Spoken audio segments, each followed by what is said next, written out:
Hey there, Internet people, and welcome back to Green Wing Gaming, or welcome if you're new. If you are new to the channel, this is a Friday upload, and Fridays on this channel, we like to play tabletop games. And so, today we are pressing on with our playthrough of Rangers of Shadowdeep by continuing the Burning Light mission. Now, last week's scenario didn't necessarily go poorly, but it didn't go super well either. We had a couple of our companions taken out of action.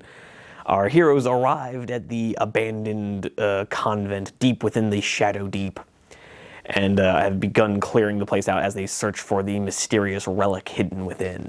And so we managed to clear out the gatehouse and press through. Didn't really find any information about the relic we're looking for.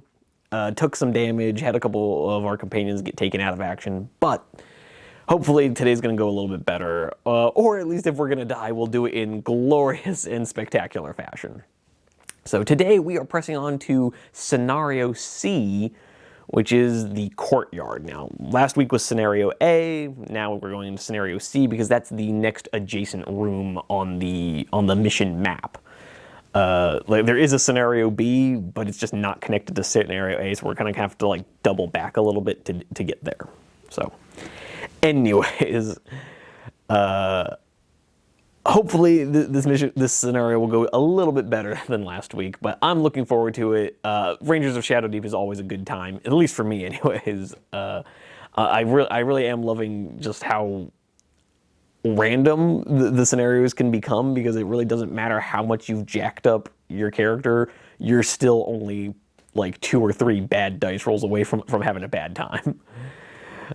So I hope you guys have been enjoying it. The feedback has been pretty positive, so I'm going to keep pressing through with Rangers of Shadowdeep. It doesn't always get the most views, but it is what it is. But with all that being said, before we get too deep into playing out the scenario, I would just like to remind you guys to hit the like button, consider subscribing. I'm still fairly new to this whole YouTube thing, so it would really help me out if you could just boost the old engagement. Watching all the way to the end, also really great way to really help with getting this video out there. The number of viewed hours my channel gets really boosts the visibility of the channel. So that absolutely helps. I really would appreciate it. Plus, I think today's going to be a pretty fun scenario. I'm having glanced over the scenarios to prep them. I think this is going to be a lot of fun. But with all that being said, I would also like to see you guys down in the comments, not even for engagement reasons. I emphasize this a lot. I have not seen any evidence that comments actually help the channel in terms of visibility. I just really like knowing what you guys think, what you guys have to say about what we're filming on the channel, if you guys want to see more, if you'd prefer to see something else, or just what your thoughts on the game are. If you've seen it, have you played it? What are your favorite missions? I genuinely am interested to know. I would love to have the conversation. But with all that shameless self-promotion out of the way, we're going to go ahead and get into the next scenario of Burning Light, so let's just hop into it. And here we are, all set up for today's game. We've got our noble band of heroes assembled by the entryway coming in from the gatehouse, as well as a pack of nefarious skeletons ready to oppose us in the main courtyard of this ancient place. But before we get launched into the actual game, as per usual, we're going to come over here, take a quick look at what the book has to say. Right down here, we've got the scenario map, give you an idea. Right here, at the bottom, we've got our entry point. In the middle of you're supposed to have a fountain in the middle of the map. I don't have any terrain to have a fountain, so I just kind of put a statue there along with some other debris to kind of mark out the same area that the fountain should have been in. I hope you guys will forgive me on that one. But we've got our sheds on either side of the courtyard, as well as a cart and just kind of a set aside area over here for a final clue marker. But before we launch into actually playing, we're just going to take a quick look at the blurb the book gives us. Scenario C, the courtyard. A grim scene is revealed as you step into the courtyard. Bodies lie everywhere. A few guards, but mostly nuns. They have been torn and hacked down, and their bodies left to rot where they lie. A fountain filled with dark water sits in the middle of the yard, and a large broken cart off to one side. Proceeding further, you hear the dry crackle of bones as 4 skeletons rise from amidst the carnage and turn their eyeless faces in your direction. So after what I imagined was a quick breather in the gatehouse, after sending off that last zombie that persisted at the end of the scenario, we have now pressed on into the courtyard only to find the reanimated skeletons that killed everybody now coming for us. So we're starting off the scenario with 4 regular skeletons in the courtyard and 2 skeletal knights in the corners.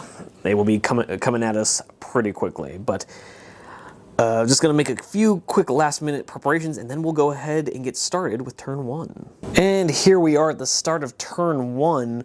We're going to start off launching right into the ranger phase, but before we do, I do need to make a slight correction, something I got wrong in the last scenario. I had to step away from this game for a couple months, and I had forgotten that when I looked at Tywin's stats, our ranger Tywin right here at the leading from the front, he's actually a fight +5, not a fight +4, so I got that wrong in the previous scenario.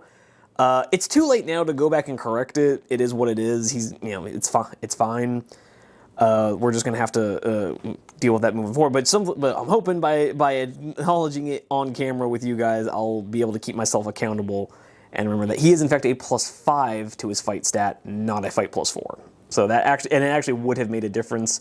Because he would have ended his fight with the ogre in the last scenario about a turn sooner than he actually did. So probably would have made a big old difference, but oh well. Lessons learned. Anyways, moving right along, we're going to hop right into turn 1 ranger phase, and we have a couple different points of interest. Now, if you guys didn't remember from looking at the map, the points of interest on here are the statue at the center of the courtyard, which is supposed to be a fountain, the sheds on either side of the fountain, the cart, and we just kind of marked a piece where I have a little token with like a scroll on it, because the scenario describes it just being a patch of wall that has some writing on it, but we'll just have to make do with the scroll in the courtyard stables. But so anyways, hopping into the ranger phase, as usual, I think we are going to group activate, at least for turn 1. We're going to group activate with Damien, our swordsman, man-at-arms. Swordsman is a different thing. And so it's going to be Damien and Bryn are going to be the 2 we activate with. And I do believe we're going to start, pardon me, got to reach over here and grab a tape measure. So we are going to start off with our ranger.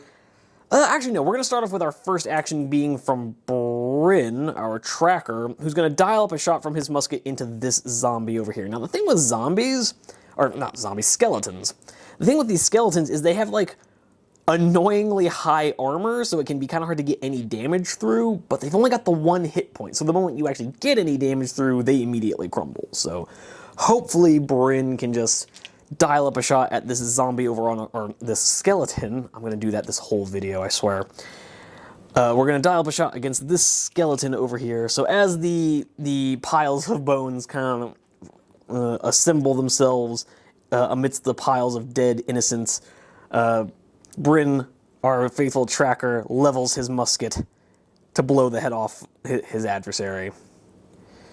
So rolling up our first attack of the game, it's going to be a shoot +2 from Bryn against a fight +1 of the skeleton.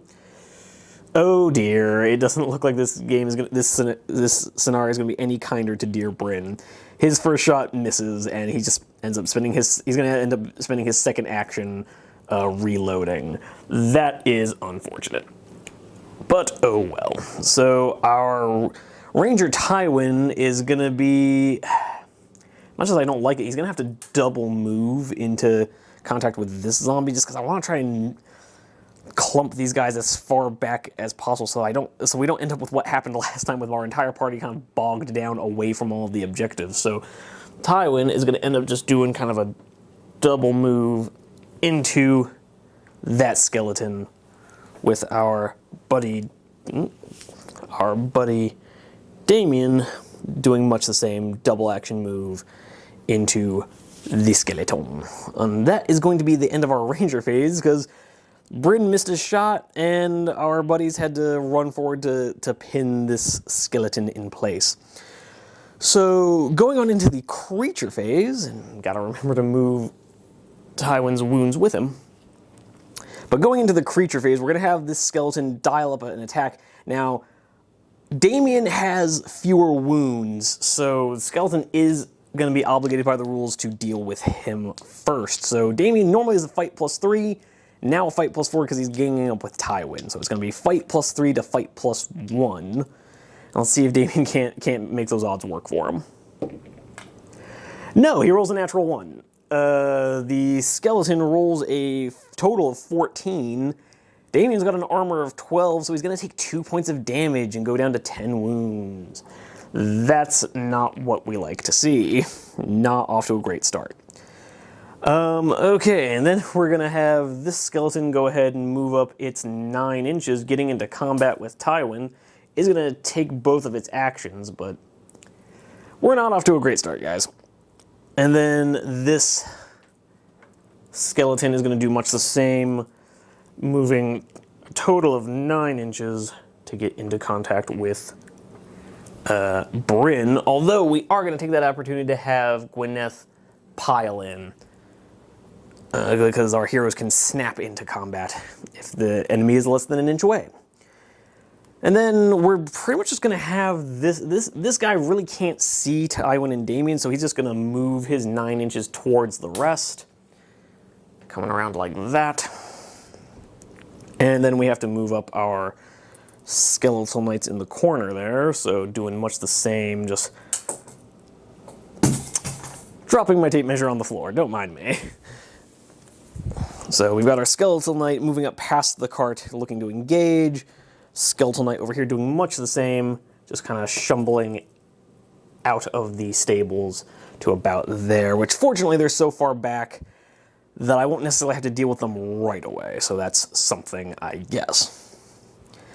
However, moving on back over to our companion phase, we are going to have, I think what we're going to have happen here is we're going to have our crow, Thaddeus, just take a double action move to get over here to our combat, so at least Tywin can still be getting a gang up bonus.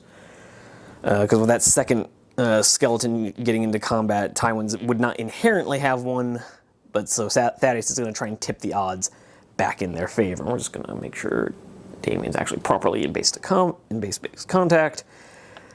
And then as for the remainder of our heroes, I don't necessarily want to pop any of Archibald's spells just yet. So we're going to have him take an action to come over here, helping to fight the skeleton. And because he's getting a double gang up bonus, his second action is just to be to basically wave his torch in the skeleton's face. You know, he's heard the loud bang of Bryn's shot, has directed his attention to the incoming threat, sees Bryn frantically reloading, and both he and Gwyneth lock eyes and agree to bum rush this skeleton before he can harm their already wounded companion. So we're going to have Archibald take the first swing, trying to bash the skeleton down with his torch. So it's going to be, with the gang up bonus, a fight +2 against fight +1. And it works. Archibald coming in clutch there, just absolutely bashing the skeleton's lack of brains out. The skeleton only getting a total of a 10, but Archibald getting a total of 17, more than enough to deal the 1 point of damage to get rid of the skeleton. And the first casualty is removed from the table. You love to see it, folks. For our other remaining hero, our final remaining companion, I should say, we're going to have Gwyneth. She's just going to dial up a shot with her throwing knife into this approaching skeleton. And that's going to be dice even, just a fight +1 against shoot +1. So Gwyneth is going to see if she can. No, she ends up rolling a total of a 3 to the zombie's 8, and her throwing knife is wasted. And I think we're actually just going to have, well, no, we're going to have her move up just a bit so that she and Archibald can support one another when the skeleton comes in later. But that brings us to the bottom of turn 1, where we get to have our first pull from the deck of scary things. So we pull our first card, and it is a red ace. Let's find out what a red ace does in this scenario. Place 3 skeletons in a random corner. Oh joy, we killed 1 skeleton and immediately bring 3 more. Awesome. So, tell you what, instead of our usual, we're just going to do a D4 here, where it's just going to be 1, 2, 3, 4. Let's see it. 2. Okay, a 2 is not half bad. So we're going to end up putting a trio of zombies over here by the cart. Apparently the skeletal knight was leading a pack of other skeletons out of a corner. Fun stuff. But we'll see if we can't start getting some better dice rolls. But in the meantime, I will see you guys in the next turn. All right, here we are at the start of turn 2. We've got a bit of a cluster of baddies forming here in the middle, near the middle of the board, and we're going to start off with Tywin group activating with Damien and Thaddeus. And what we're going to do is first we're going to have Tywin take a swing at this skeleton right here, the one closest to us, see if we can't free up our companions just a little bit. So with his gang up bonus, he's actually going to be a fight +6 against the zombies fight +1. So let's see if we can't make those odds work for us. Okay, Tywin showing the rest of us how it's done. After darting away from the entrance, seeing these frightful corpses reanimating around him, he just raises up his sword, comes rushing forward, shield bashes into the skeleton, brings it down in a mighty swing, and with his natural 20, he easily crushes that skeleton into a fine bone dust. And that's going to end up being his first action, so we have to move on to the first actions of our other figures here. We're going to have Thaddeus move around, and this is what Thaddeus as a crow is just super helpful for. These animal companions aren't necessarily super great in terms of actually fighting, although if any of you guys watching have seen our earlier videos in this campaign, Thaddeus right now is kind of one of the deadliest members of our party. But the real advantage of animal companions is just the ability to just casually give yourself a gang up bonus, because they're so fast they can just be running around and making your life a lot easier. So now Damien is going to have a +2 gang up bonus, so he's going to be a fight +5 against the fight +0 or fight +1 of our skeleton. And again, we get ourselves another good roll, a 16 versus a 7, so that becomes +5, that becomes a 21, becomes 26 points of damage. So yeah, easily enough to get through the 10 armor of this zombie, or of the skeleton, and do 1 point of damage. So, okay, things are actually kind of looking up here. Let's see, for a second action, what I'm probably going to do is we're going to have Tywin move up just a little bit. We don't want him moving up too far and getting away from everybody, but we're just going to have him move up and start bracing to deal with this skeletal knight. And then we're just going to have Thaddeus kind of come in, do much the same. Damien, on the other hand, is going to move up to this barricade here with the statue, and he's going to activate our first point of interest, because the barricades and whatnot is what we're using as a replacement for the fountain. So let's look at that point of interest. This is point of interest A. What this says is, standing in the middle of the dark water of the fountain is a statue of Saint Emilia. In one hand, she holds the decanter of burning light. Make a perception roll, target number 6. If the result is 6 or greater, see note 315. If the result is 10 or better, see note 702. And if the result is 16 or better, see note 989. So we need a 6 to succeed, but a 16 is best. So Damien, unfortunately, has no levels in perception, so we're just going to have to see if he cranks this.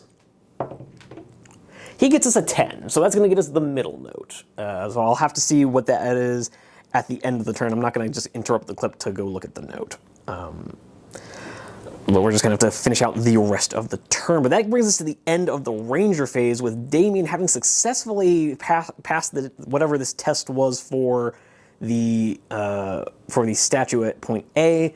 Let's go into the creature phase, where again, to me, it just makes sense for this skeleton to keep pressing forward towards the people who just threw a knife at him. And specifically, he's going to end up in combat with Archibald, and Gwyneth is going to snap into combat with him. Fortunately, it takes him a double action to get there, so he's not actually going to be able to swing on him. Now, over here, we're going to have our Skeletal Knight, who is just out of 6 inches from Tywin, is not quite going to be able to get there in a single move, which is kind of great for us, so he's going to have to double action move to get into base contact with Tywin. Thaddeus is then going to snap into base contact with him. And then back here, we just have a little bit of upkeep to do where we're going to have our other Skeleton Knight kind of moving forwards around the barricade, where he now can see Damien, so in the next turn he'll start moving towards Damien. And then over here we've got our band of merry skeletons in the corner, who are themselves just going to double move, ending up right about there.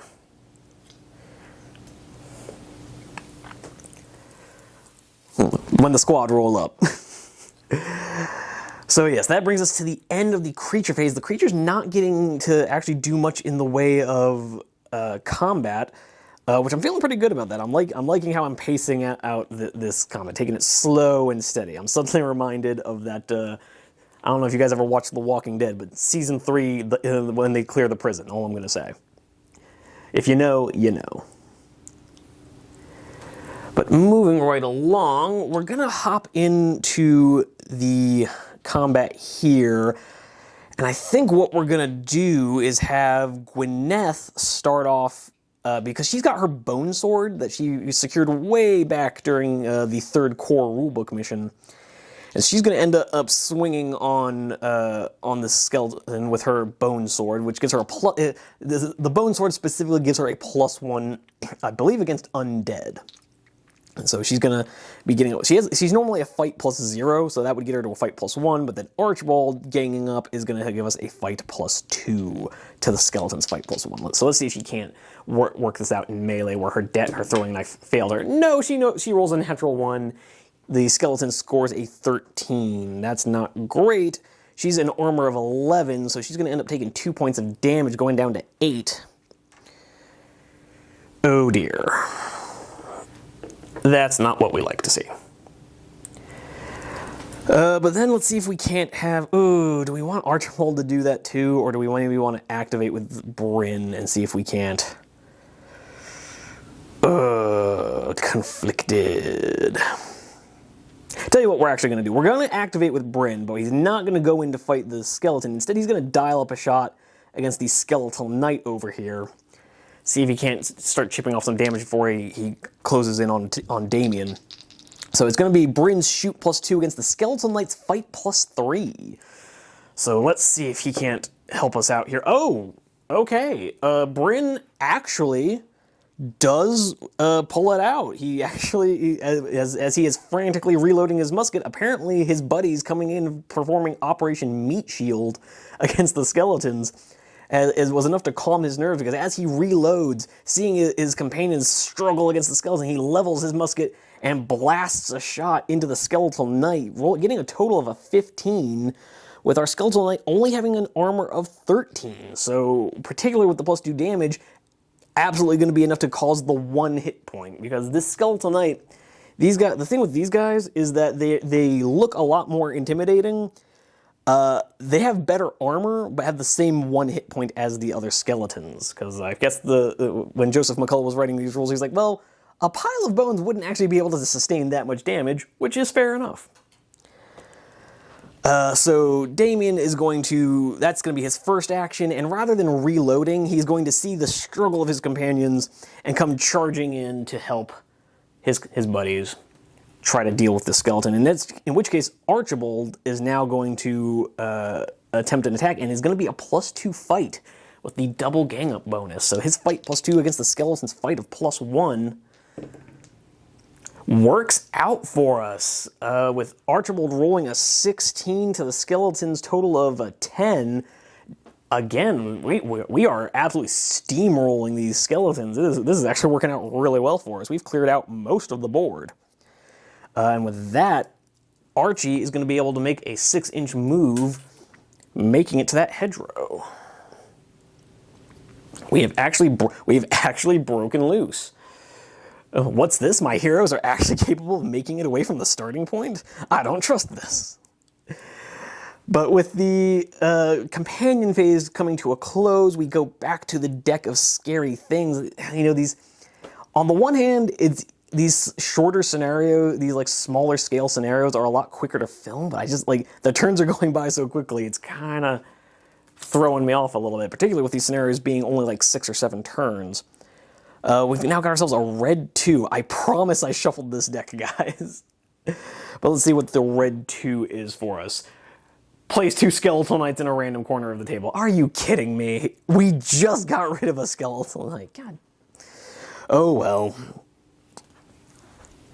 So again, with the D4, we get a 1. So that's going to be 2 more skeletal. Apparently there was just a whole gang of Skeletal Knights hanging out in the stables, grooming their skeletal steeds. So we're just going to put another pair of skeletons over here in the corner, but fortunately they are so far removed from us that they are not going to be a factor for a couple of turns. But with that out of the way, that brings us to the close of this round, and I will see you at the start of the next turn. Here we are at the start of turn 3 with a quick sweep of the board showing part of our group of trusty heroes moving along the flank towards one of these sheds off to the side, while Tywin and the noble crow Thaddeus hold the line against the Skeletal Knight next to the other. But before we get too deep into turn 3, I forgot to tell you guys, I don't want to forget to tell you guys about the note we discovered from Damien actually successfully rolling a successful skill check. So note 702, which basically at the back of the Burning Light expansion, there's a bunch of notes for the various points of interest that you may find while playing through these various scenarios. So because we rolled a 10 on the skill check, we get to look at note 702.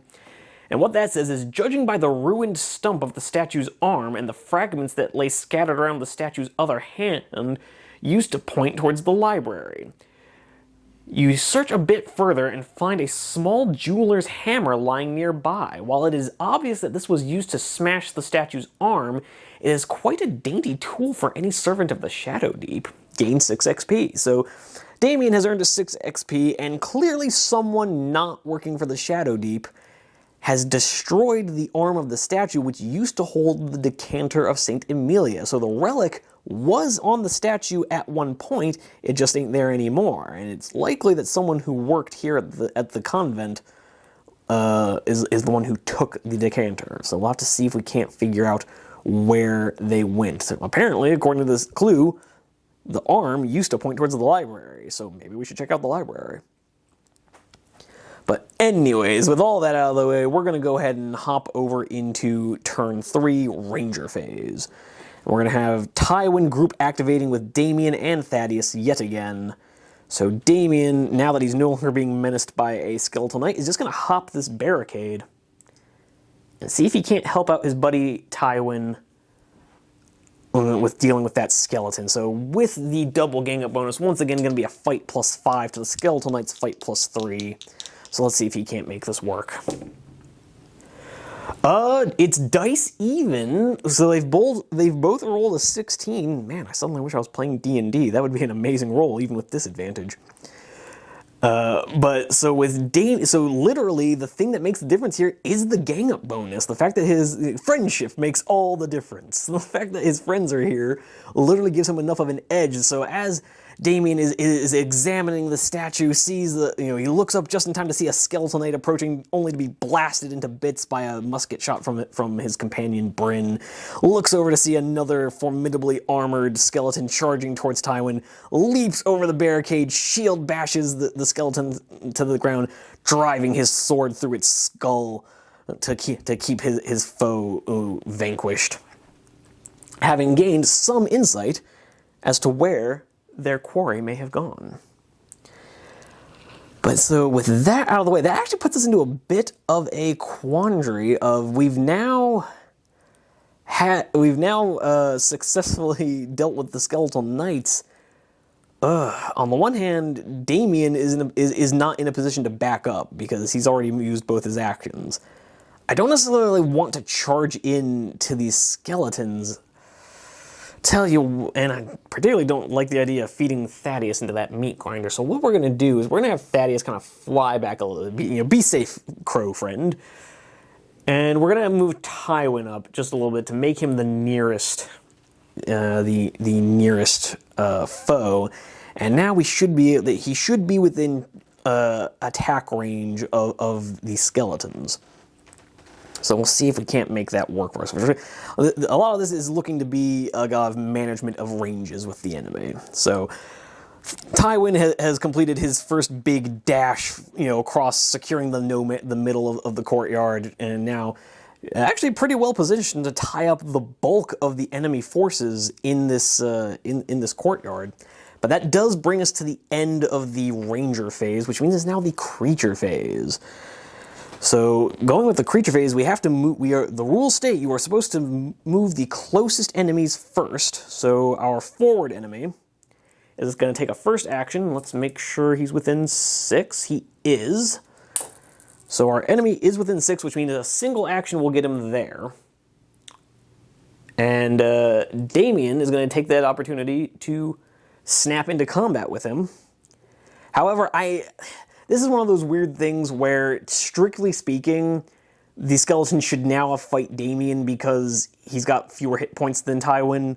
I feel really weird about that, I've said this in previous scenarios, I feel really weird about having, the baddies charge one guy, but then when another guy kind of groups in, suddenly he switches targets. That feels really weird to me. So we're just going to go ahead and have the skeleton take a swing on Tywin. So as Tywin and Damien are kind of backing each other up, shield bashing the hordes of skeletons back, one more comes dashing forward, and Tywin holds up his shield to block the incoming blow of his weapon, of the skeleton's weapon, that is. And it's going to be a fight +6 for Tywin against the fight +1 of the skeleton. Ooh, it's not looking great for Tywin. He's not gonna take any damage, but he does lose the combat, which is not ideal. So because even with his +6, that gets him up to an 8, whereas the skeleton has rolled a total of a 9. So the skeleton will win, but doesn't roll high enough to actually cause any damage. Unfortunate, but it happens. Which means that these next skeletons coming in are not going to be having any kind of gang up bonus against them, so oh well. So we've got this skeleton right here coming in towards Tywin, who is now only going to be a fight +5 against fight +1, but maybe he can make that work. He does, barely. He just barely rolls high enough. So as the first skeleton comes forwards with his scythe held high, bashing it down on Tywin's shield. Tywin has his knee buckle under the pressure, sees another skeleton coming in to take advantage of his precarious state, and instead Tywin just dashes out the point of his blade, narrowly beating the skeleton to the punch and shoving his sword through the face of the skeleton's skull. His sword just barely longer than his opponent's, and sending his bones collapsing to the ground, because Tywin has rolled a 16 with a +5 becomes a 21. Skeleton rolled an 18, which became a 20. So if Tywin had rolled even one less, he was about to take some serious damage. The skeleton only ends up rolling a 18 becomes a 19. They're +1, not +2. But anyways, the skeleton is removed, and things are looking up. Definitely not that many enemies left on the table, but we do have a third skeleton who's going to do much the same, but this time heading in on poor Damien. So it's going to be fight +1 against fight +3, because again, no one's getting a gang up bonus here. And again, see, just as Tywin darts his blade forward, narrowly eliminating a second foe, a third charges forward, spear ready to impale our noble man-at-arms. Let's see if he can parry it aside. Ooh, not so much. The skeleton rolls a 13, becomes a 14, so Damien is going to take some damage here.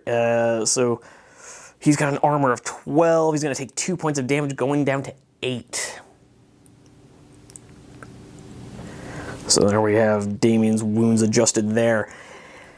Oh, not the round I was hoping for with that. I was sort of hoping they would just breeze right through and dash these skeletons aside. But oh well, we will learn to live with it. And so now we're going to have a pair of skeletal knights moving their 9 inches, making it to the gates of the stables.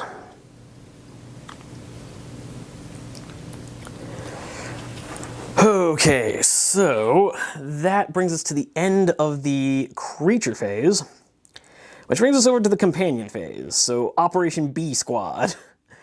We're gonna go ahead and have our favorite angry old man with a torch, Archibald, is gonna dial up a fireball into those pair of skeletal knights, because if anyone is well placed to do it, it's him. So that means he's literally just going to pick the, the way Fireball works, if this is your first scenario you're ever watching, you pick a point on the map rather than targeting an enemy. You just pick a spot, and all enemies within range, I think it's 3 inches of that spot, suffer a +3 magic attack.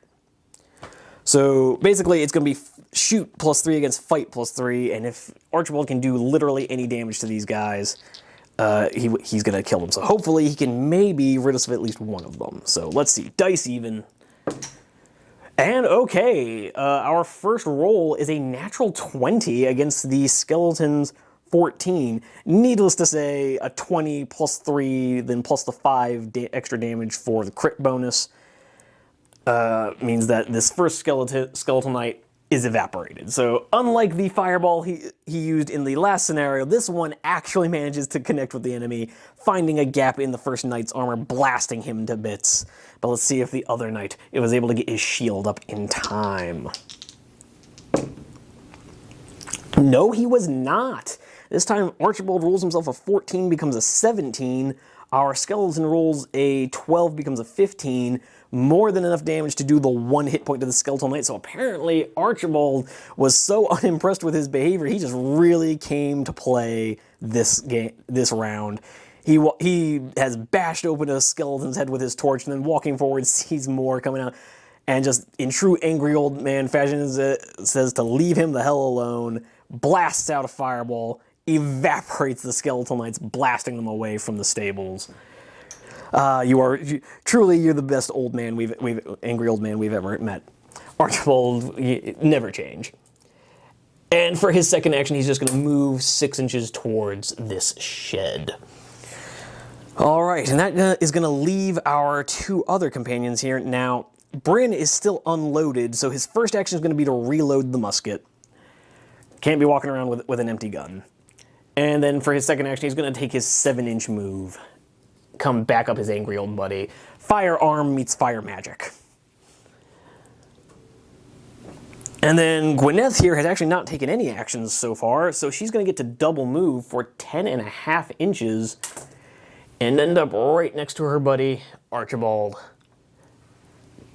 primed to examine the first shed.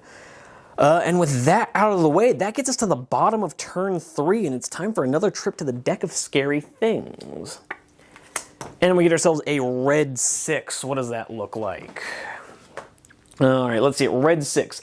Place a ghoul flinger in a random corner of the table. All right, so we're going to use our D4 here.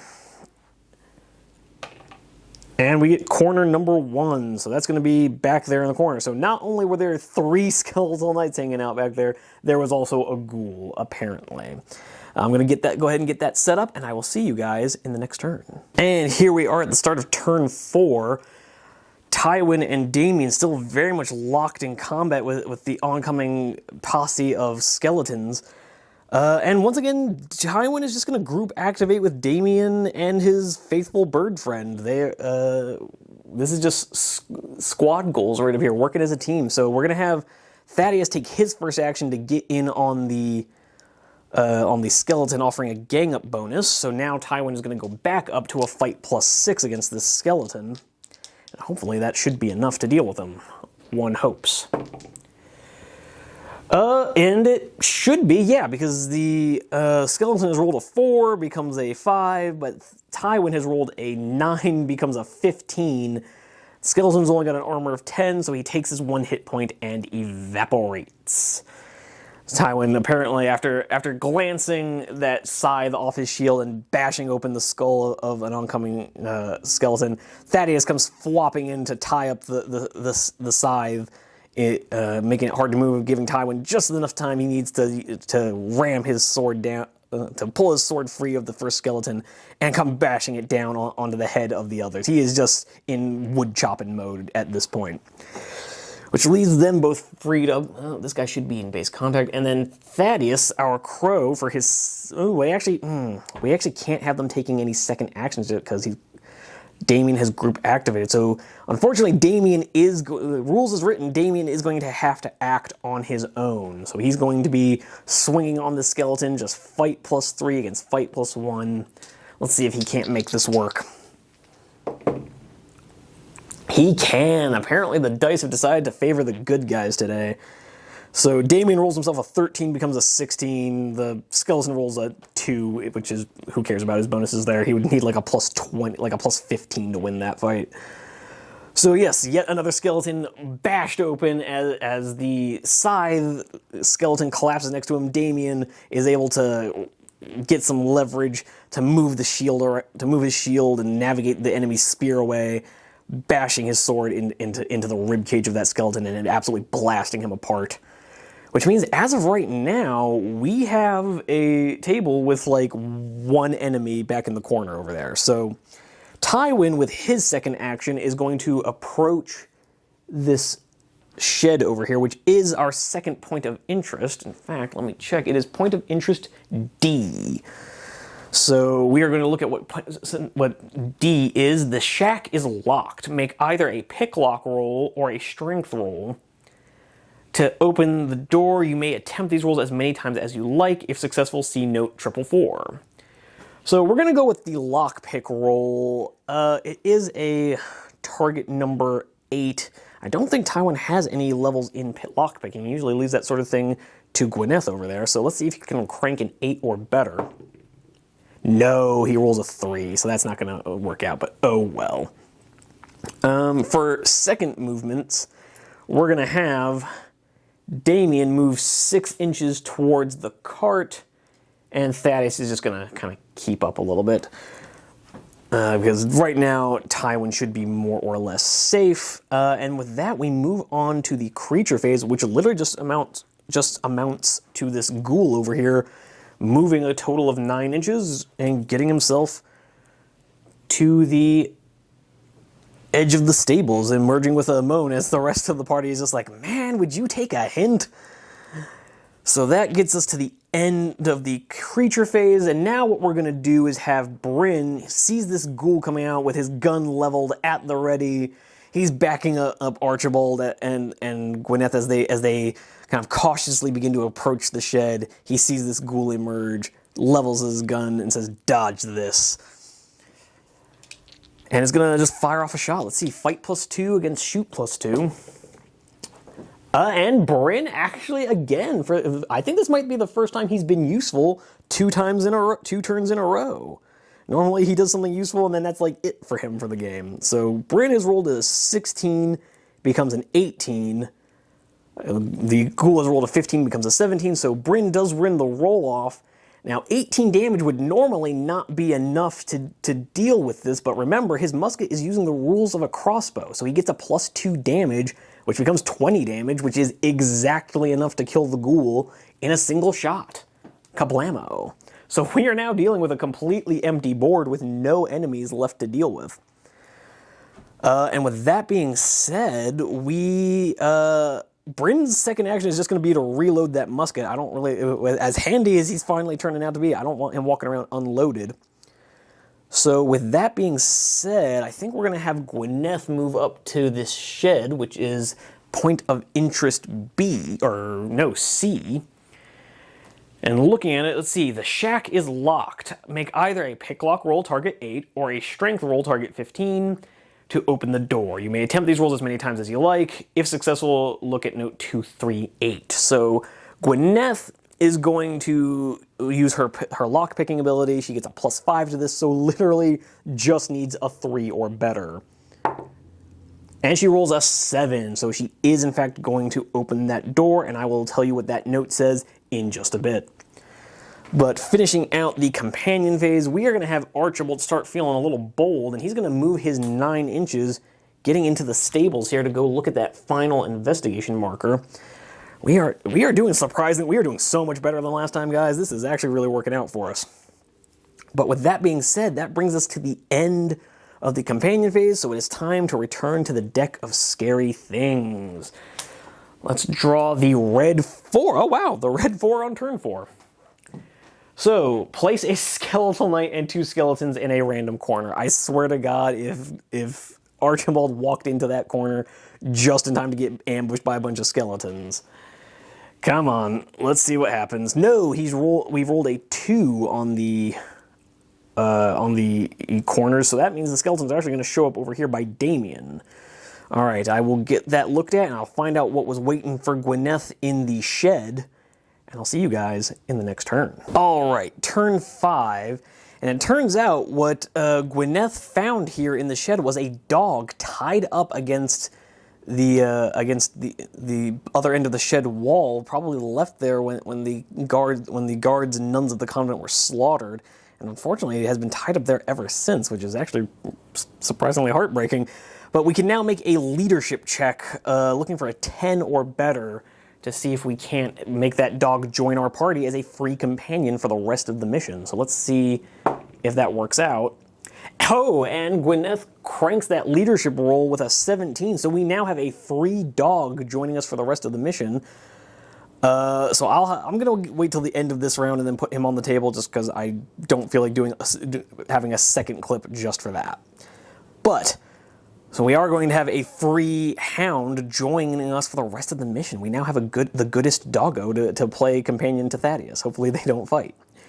But with that being said, we are going to hop into the start of turn 5 proper, into the ranger phase, where Tywin is kind of checking this locked door. It doesn't have a lot of look at. Here's the sudden rattling of a bunch of enemies coming towards Damien, who lets out a warning yell. And I think what we're going to do here... Sorry about the camera shake there, guys. I think what we're going to do here is 7 inches is just enough to get Tywin in range to help Damien. So that's what we're going to do. We're going to have Tywin kind of move up like this. He can't group activate with anybody. But he is going to run up here and kind of reform the shield wall with Damien as the enemies approach and make himself the closest target. And that brings us to the end of the ranger phase, because I don't particularly feel like just rushing forward and getting gang stomped by a bunch of skeletons. So first we're going to have the skeletal knight leading from the front. As he kind of emerges from what I imagine there's some kind of door hatchway in that corner back there, and as these skeletons are drawn in by the noise of their companions being bashed to tiny pieces, this skeleton emerges from the shadow, levels his nefarious little halberd, and comes shambling towards Damien, only for Tywin to shield check him from left field and absolutely bring the hammer down. So the skeletal knight is going to end up in base contact. When he does so, Damien is going to pop in, and again, with my own little personal interpretation of the rules, we're just going to keep him fighting Tywin as a result of Tywin being the one he, actually charged. So it's going to be Tywin with a fight of +6 for the gang up bonus against a fight of +3 for the knight. And it works out, because Tywin has rolled a 13, becomes a... Oh, sorry about the camera there, guys. Apologies. Tywin has rolled a 13, becomes a 19. The skeleton has rolled a 2. So the skeletal knight comes charging forward with his halberd level and just absolutely does not see Tywin coming, as he just shield checks him right into that cart, popping his skull right off the vertebra of his spine, and the skeleton just absolutely collapses to the floor. Now, the skeleton was actually just barely within 6, so I need to make sure these other guys are. They are not. So this skeleton is going to move a double move into combat with Tywin. Damien, once again, going to be snapping into combat. Then the second skeleton will also bum rush forward into contact with Damien to negate the combat bonus. Now, On to the companion phase. Gwyneth here has already unlocked this shed and has successfully used her. I like to imagine that Gwyneth, carrying her bone sword, has just used that bone sword to lure out the dog and be like, here, nice shiny bone, nice yummy bone. Managed to lure the dog out, give him some pets, and now he's ours forever. We're not giving him back, and no one can make us. So, but Gwyneth, now with her loyal companion by her side, is just going to take a double action move, which is going to take her 10.5 inches, which gets her most of the way across the table. I'm not going to lie to you guys, this is part of what I'm loving so much about having a party filled with really fast movers, is that with Tywin, Bryn, and Gwyneth all having a movement of 7, they are able to just absolutely book it across the table. So Gwyneth is going to come over this way, and I think we're going to have Bryn over here do more of a protective move, moving over here with Archibald, because I really don't like the idea of my wizard boy being all by himself over there, not with the number of baddies that have been pouring out of that corner. So that's going to be his double move, and then Archibald is actually going to take a single action move over to this investigation marker, and that's going to be, I believe, investigation marker E. So, a line of text is written across in some ancient language, has hastily been scrawled across the wall. Make a read runes roll, target number 15. You may make this roll as many times as you wish. If successful, see note 649. Now, fortunately, Archibald is read runes +3, so he just needs a 12 or better. Let's see it, buddy. Oh, and he rolls an 18. So he has, in fact, successfully deciphered the language. Of course he did. Archibald is the smartest cat around. That's why his fireballs are so dope, and why his magic bolt one-tapped an ogre in the last scenario. Archibald's the greatest, and I will hear no comments to the contrary. So that's going to be his turn done. We're just going to have him sitting there reading whatever words are scrawled across the floor. And that's that half of the map done. What we're going to do for our companions is we're going to have Thaddeus the bird come around here from the rear. And his whole turn is just going to be coming in behind this skeleton and giving Damien a +1 gang up bonus. He's just going to forego his second action because I don't want Thaddeus to die.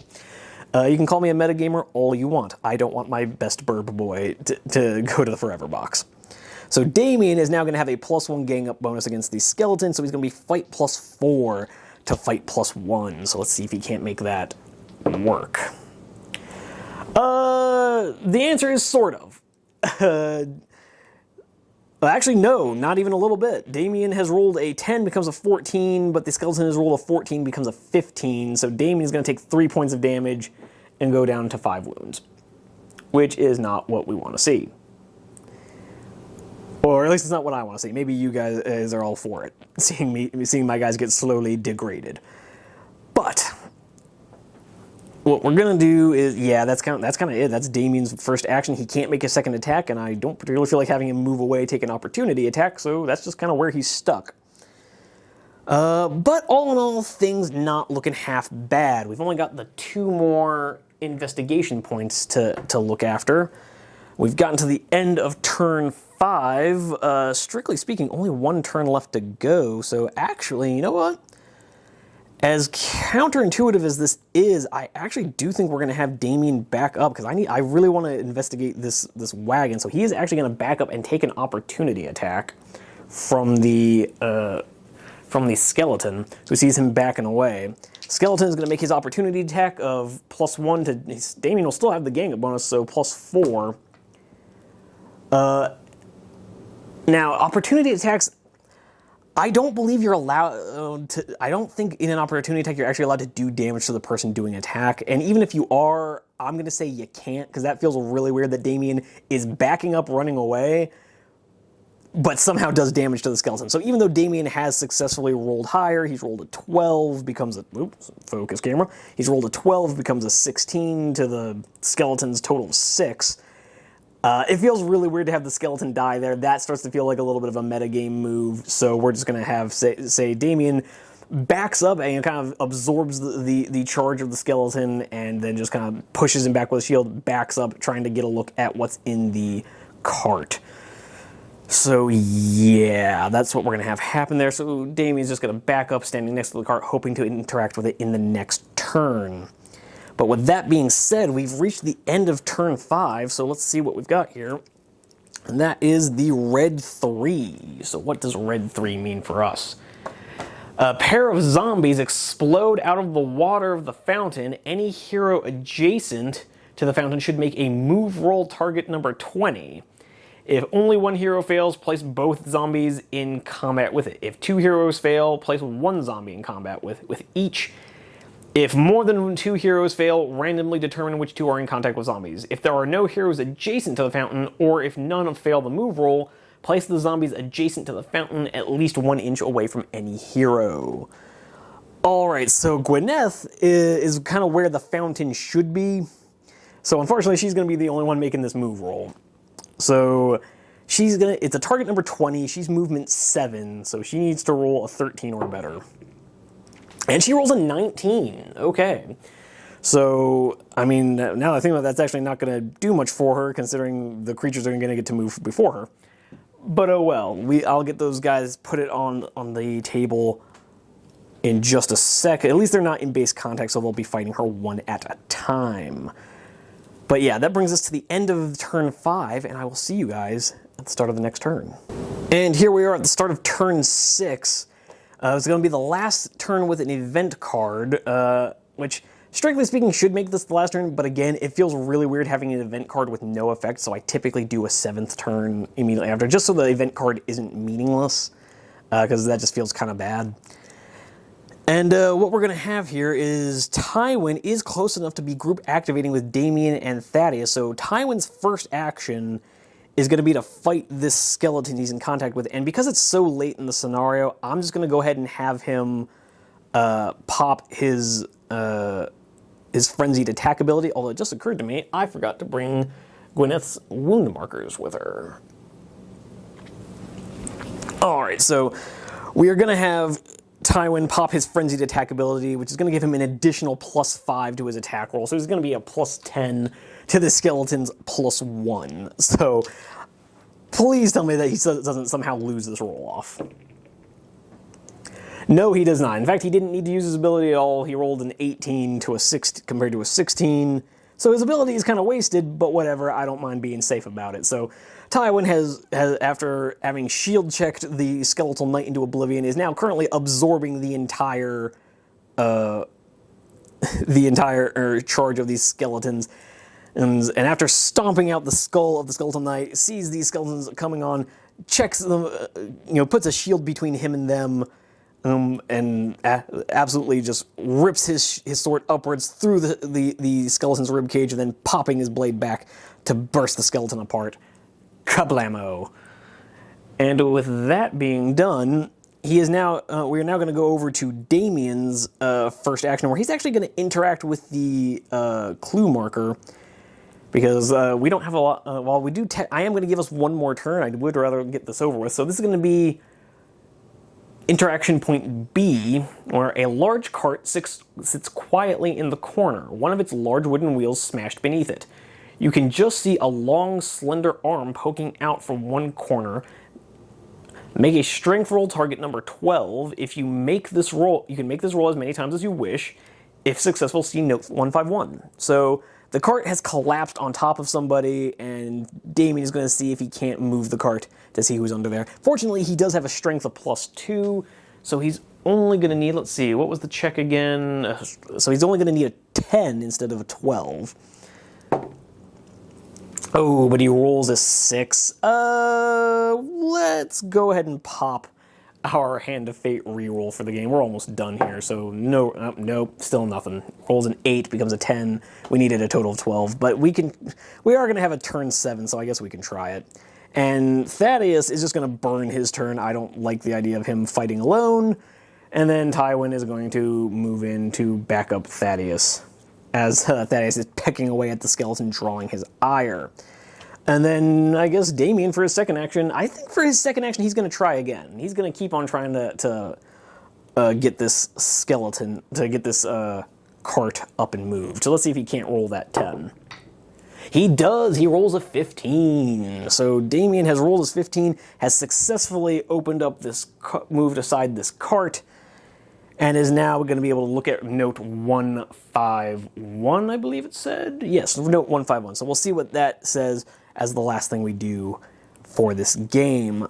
In the meantime, it is now the creature phase where this skeleton, despite Tywin bashing open his companion and then moving into contact, he is going to be swinging on Thaddeus, because that's just kind of how the rules work. But Thaddeus is going to be a fight +1 because Tywin's there helping him, versus the skeleton's fight +1. So let's see if Thaddeus can make this work. Come on, buddy, be the deadliest bird we know you can be.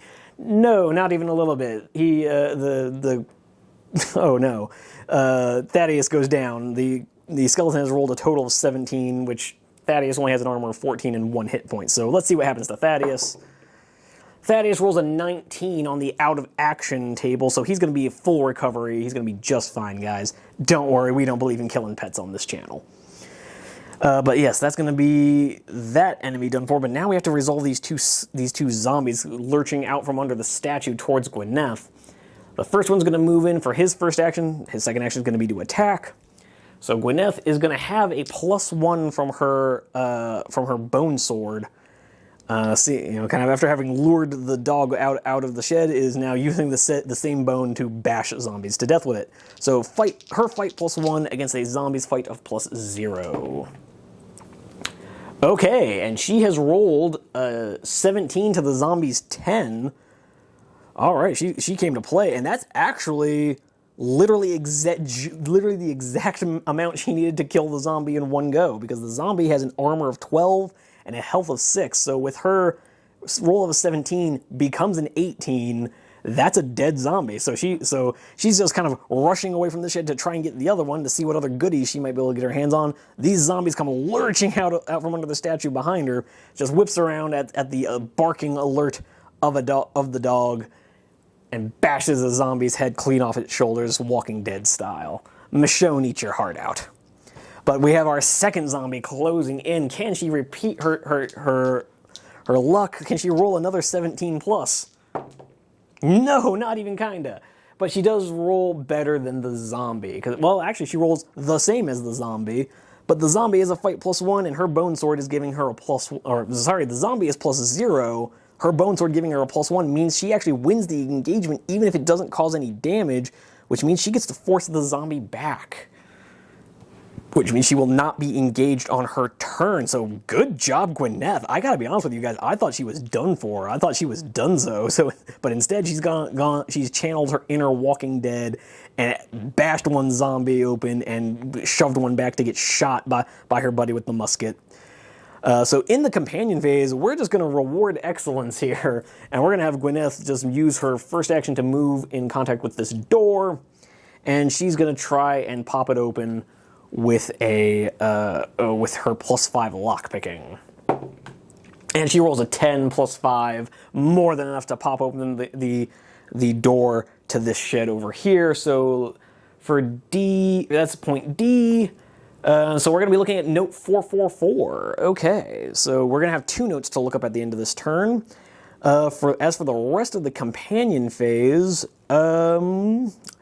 we're going to get a little funky here. We're going to have Bryn here dial up a shot on our second zombie. His shoot +2 to the zombie's fight +0. See if he can't level his shot once again and continue his hot streak.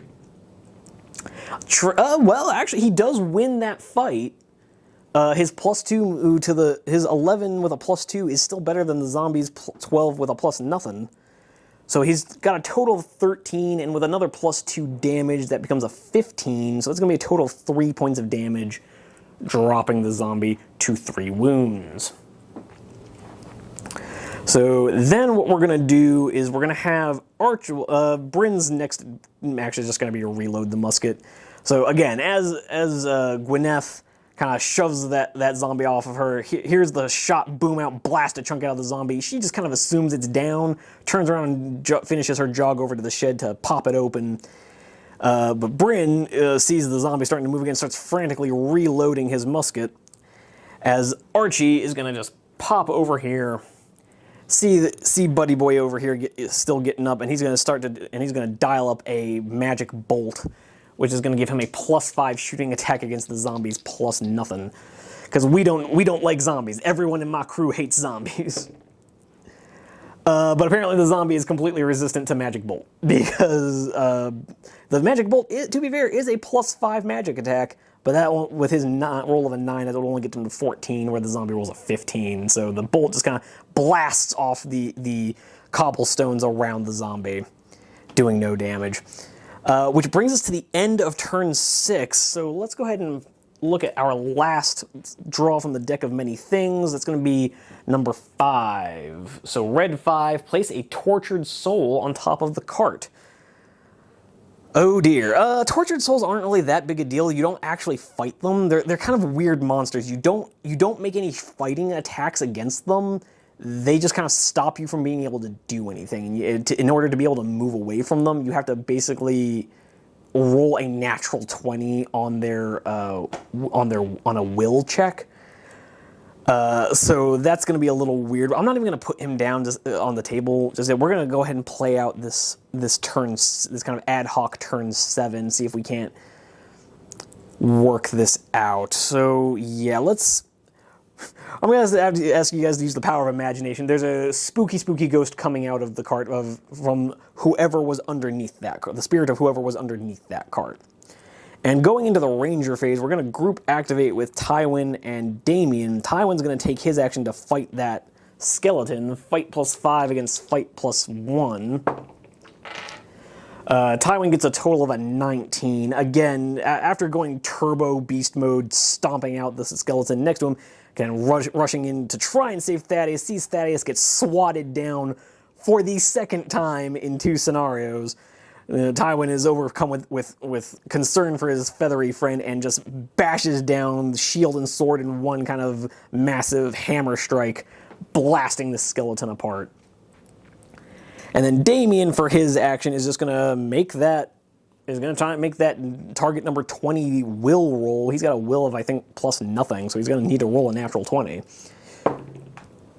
Almost. He rolls a 17, but doesn't quite make it. And Tywin, I guess Tywin for his second action will do the same thing of trying to dispel the tortured soul. He's got a will of +4, and I'm going to go ahead and pop his focus ability to give him a +8. So he's going to have a +12 to this. So he just needs an 8 or better. And he rolls a 6. Tywin, you idiot. But with that being said, creature phase, the zombie is just going to start shuffling towards Bryn. So the zombie ends up something like that.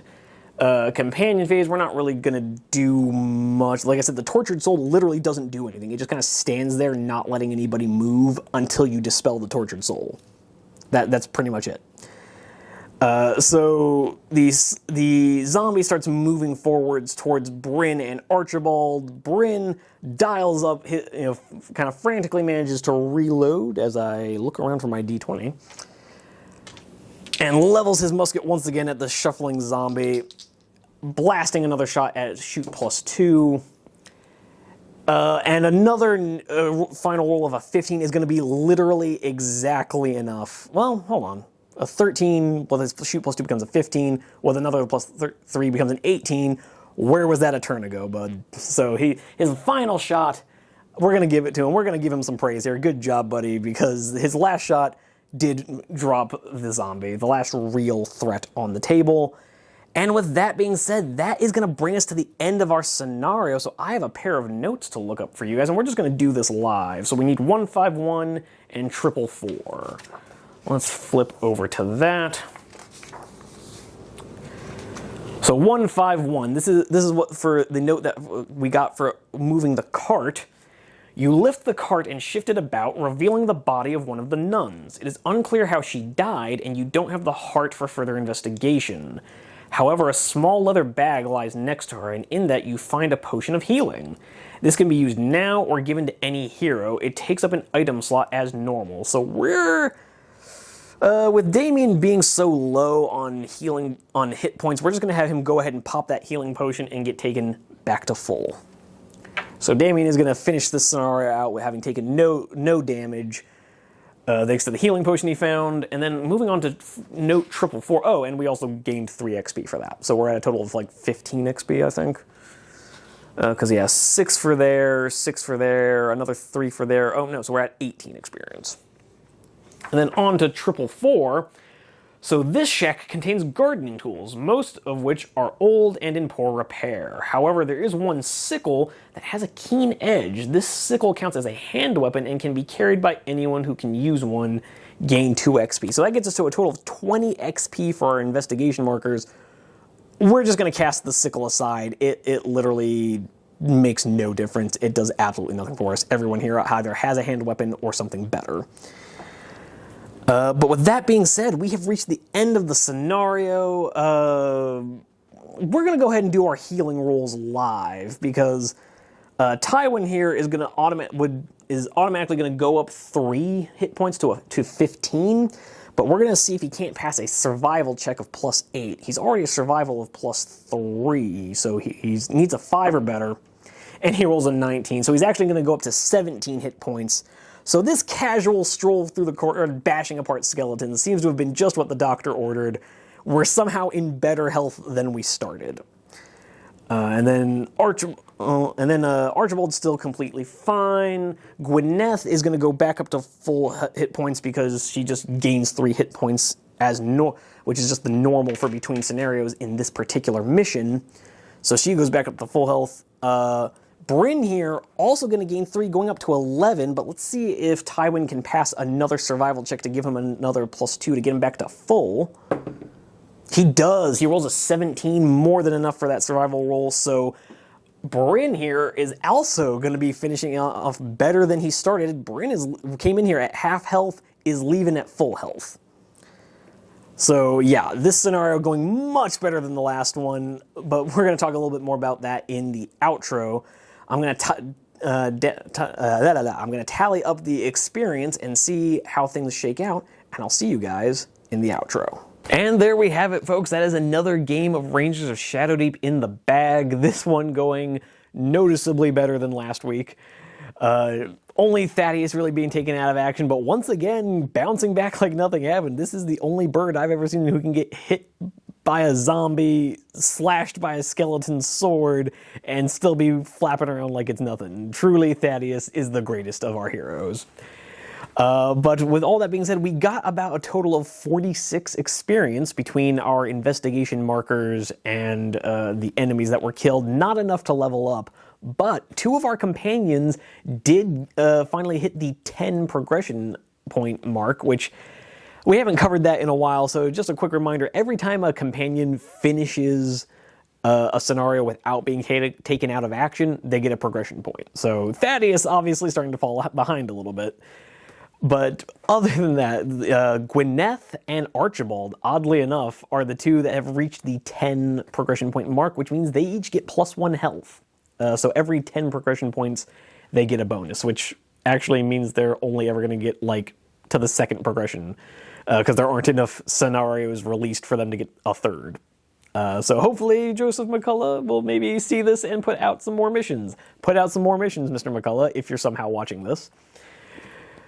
But anyways, we have successfully cleared out the courtyard of baddies and even found a bit of a hint as to where the decanter may have gone. It was clearly at one point mounted in that statue, but someone decided to move it, and possibly to the library. But with all that being said, we are just gonna press on in, I think next week we're going to do scenario B, which is the ruined chapel, which is another one of the entry points to the convent. And other than that, yeah, we've gotten through this scenario. Had a blast playing it. The scenarios are going by a lot faster. I'm kind of glad that because there's so many of them, it's kind of a relief that they're a little bit shorter, makes them easier to film, and just they're not taken all day. But with that being said, I am so glad you guys have watched. Thank you so much for making it all the way to the end. Just another quick reminder, maybe consider liking and subscribing to see more of this. We're going to be doing more of these gameplay reports on Fridays. We have a discussion video every Monday. If you maybe want to talk a little bit about 40K and some other games besides Rangers of Shadowdeep. But with that, all that being said, I look forward to seeing your comments down below. Let me know if you guys are enjoying it, if you had a favorite part of this episode, if you have a favorite companion in our little party. But I'd love to know what you guys think in the comments down below. I'd love to see you over on some of our other videos. But in the meantime, happy wargaming. Onward to glory!